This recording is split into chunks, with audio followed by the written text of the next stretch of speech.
They called her just staff, in the tone people use when they want a human being to become furniture without sounding cruel. That's what made it worse. If someone had shouted a slur, the ugliness would have been obvious. But this was a hospital. Clean halls, bright lights, polished professionalism. So prejudice came dressed in softer words and sharper assumptions. "Can we get the nurse?" the man in the tailored suit asked, glancing at her badge without reading it, then turning back to the surgeon as if she were a tray.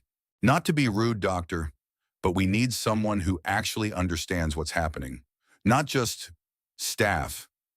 Nurse Aaliyah Grant stood at the foot of the bed with a clipboard in one hand and a blood pressure cuff in the other, and she felt the familiar chill settle into her bones. Not fear, recognition. She'd heard that phrase before. Just staff. The way some patients' families said it when they wanted to establish rank. The way certain doctors said it when they wanted to keep control of a room by shrinking the people who actually knew the patient best.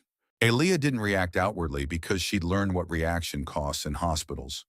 If a black woman pushes back, she's emotional. If she stays calm, she's cold.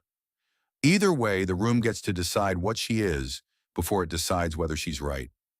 The patient on the bed, Mr. Douglas Pike, 62, post-op from a routine laparoscopic procedure that wasn't routine anymore, gasped softly and reached toward his abdomen as the monitor above him began to change its rhythm. His skin had gone gray at the edges. The pulse ox dipped, then dipped again. Aaliyah had been watching that trend for 30 minutes, quietly, precisely, building a picture in her head no one else in the room seemed willing to see. She had paged twice. She had asked for labs. She had pushed fluids. She had checked his surgical site and his drains. She had done everything just staff does when something is wrong, and the system is moving too slow to admit it. What the man in the suit didn't know, what the residents hovering behind the surgeon didn't know either, was that the only reason Mr. Pike hadn't already coded was because Aaliyah had caught the first subtle signs of internal bleeding and refused to let them be explained away as anxiety, pain, or normal post-op variation. She wasn't guessing. She was reading a body like it was a language she spoke fluently. And less than 10 minutes after they dismissed her as just staff, the surgeon would walk into the room, take one look at the patient's collapsing vitals, and ask the question that would snap every ego in the room in half. Who saved my patient? Saint. Bridget's Medical Center was one of those flagship city hospitals that wore prestige like a coat. It had glass walls, donor plaques, and a marketing department that posted photos of diverse staff on social media while the actual power structure inside remained stubbornly predictable. Surgeons were treated like royalty. Administrators treated optics like strategy. Nurses held the building up in 12-hour shifts and were thanked in emails. Aaliyah Grant had been in critical care nursing for 11 years. She was 34, black, and precise to the point of being underestimated by people who confuse calm with limited. She had grown up in Richmond with a mother who worked night shifts as an LPN and taught her early that hospitals could be both sacred and cruel.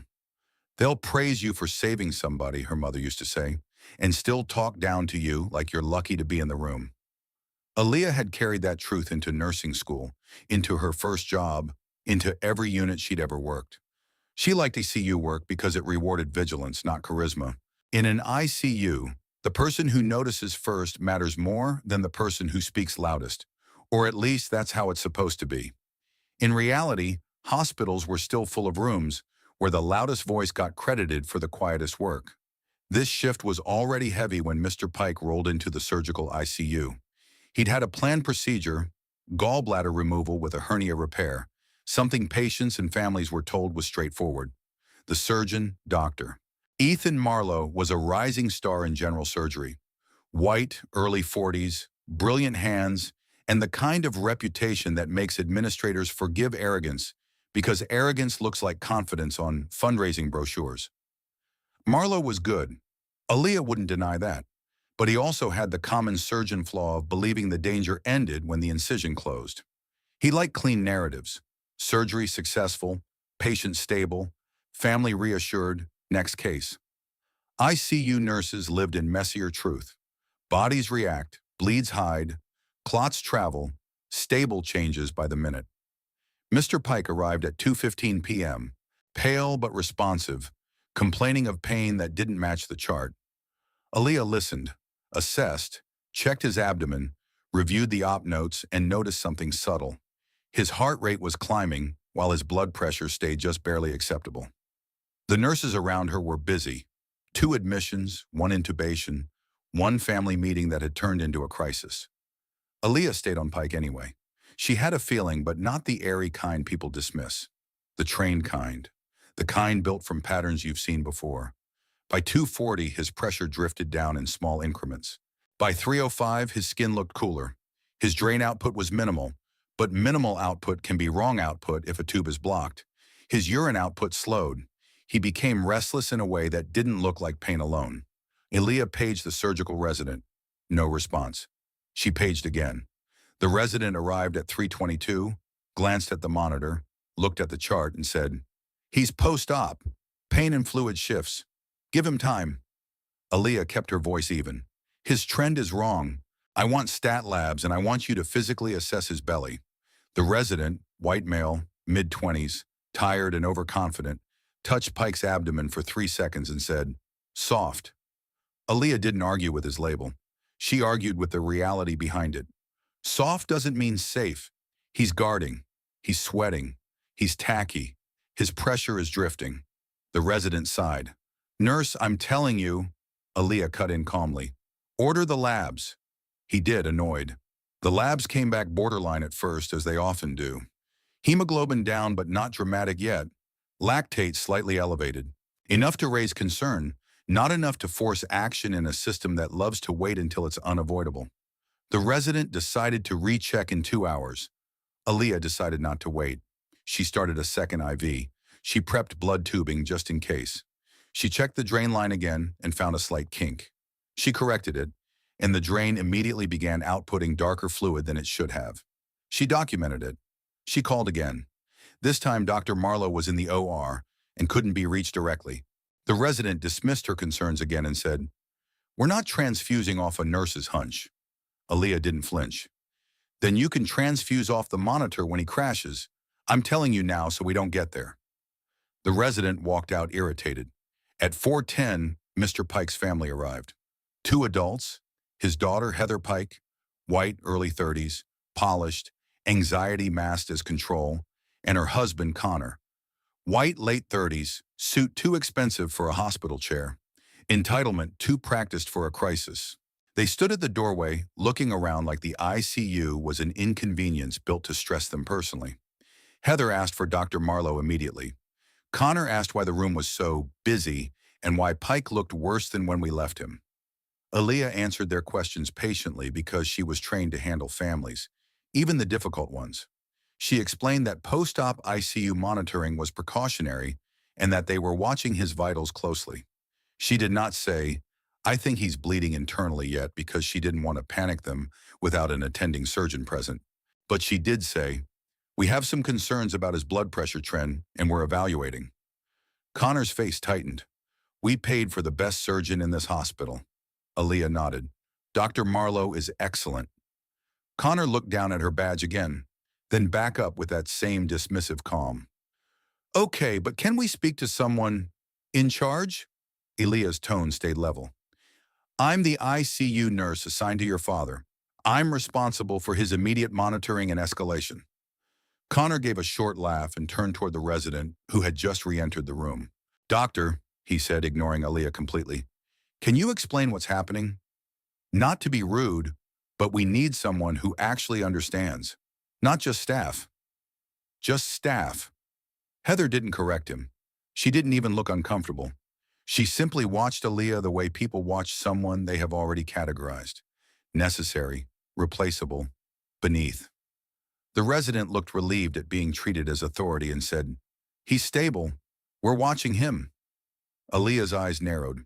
She was about to speak when the monitor alarmed, sharp and undeniable now. "Mr. Pike's pressure dropped into the 80s. Heart rate surged.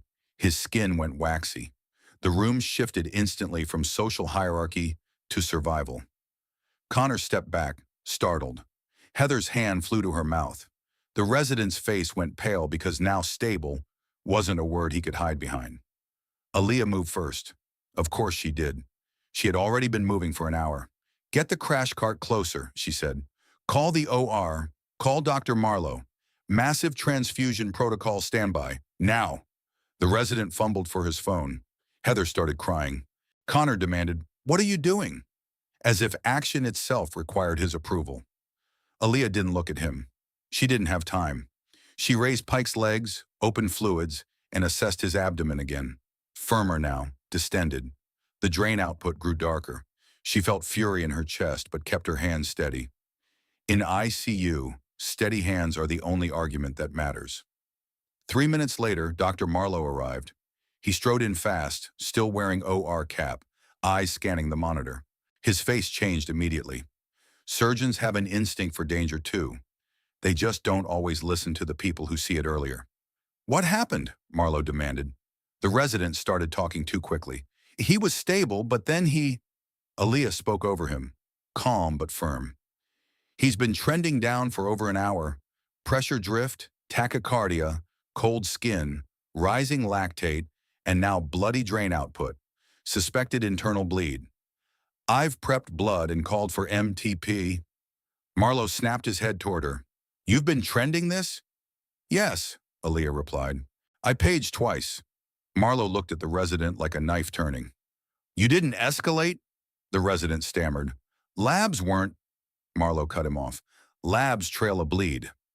Then Marlowe turned to the bed, assessed quickly, and said, Get him to CT if he holds. If he drops again, we go straight back to the OR. Aaliyah was already moving. She coordinated transport. She gave report. She started blood the second the order hit. She kept Pike alive long enough for the next step. And in the midst of that controlled chaos, Marlowe looked around the room, at the resident panicking, at the family frozen, at the nurse who had been running this rescue before he walked in, and asked the question that silenced everything else. Who saved my patient? The resident didn't answer. He couldn't. Heather didn't answer. She was staring at the blood bag like it was a betrayal. Connor didn't answer because he suddenly understood that his earlier words were still hanging in the air, and now they sounded disgusting. Aaliyah didn't answer either.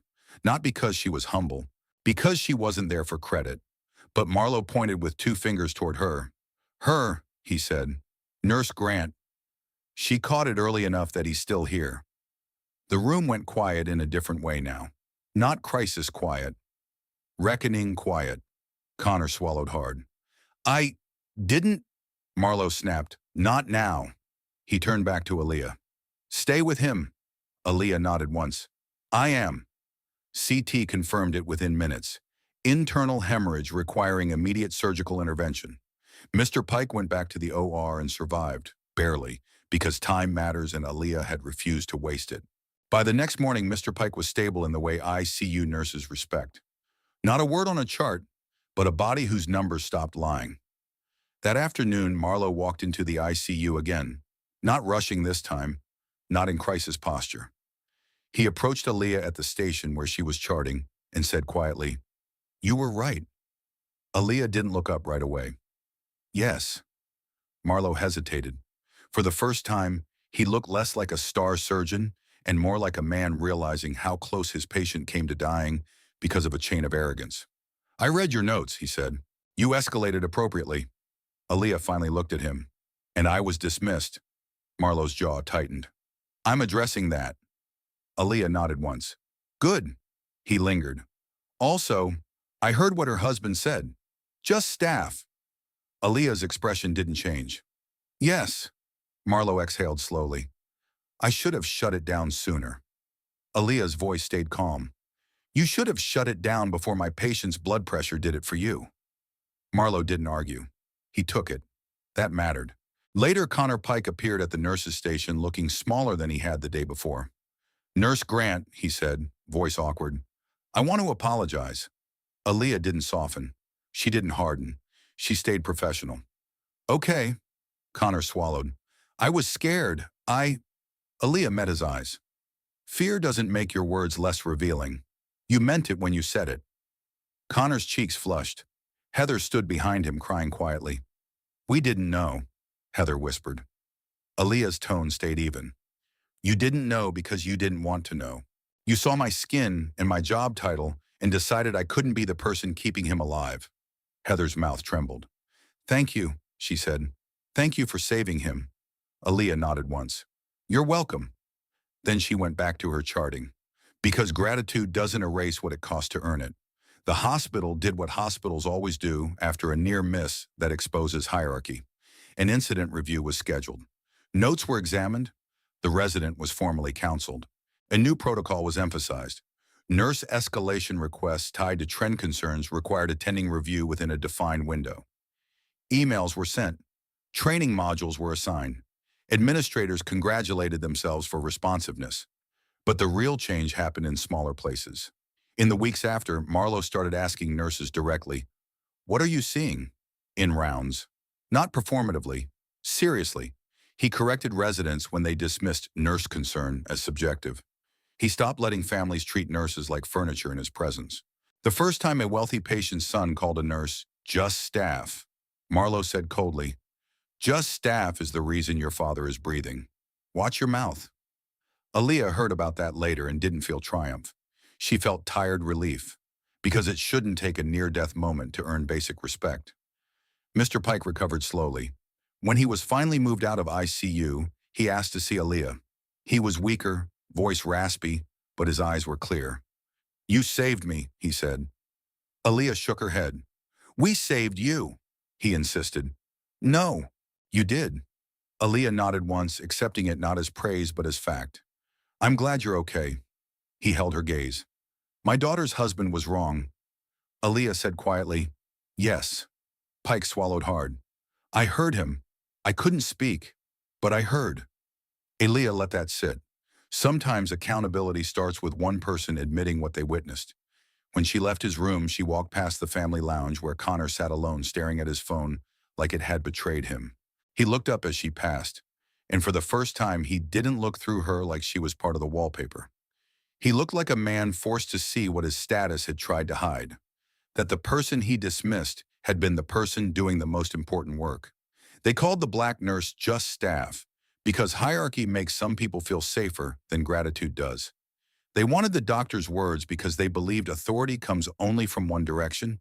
Then the surgeon asked who saved his patient, and the truth arrived with no softness at all. The nurse they ignored had been the first to see the danger, the first to move, and the reason their loved one got another morning.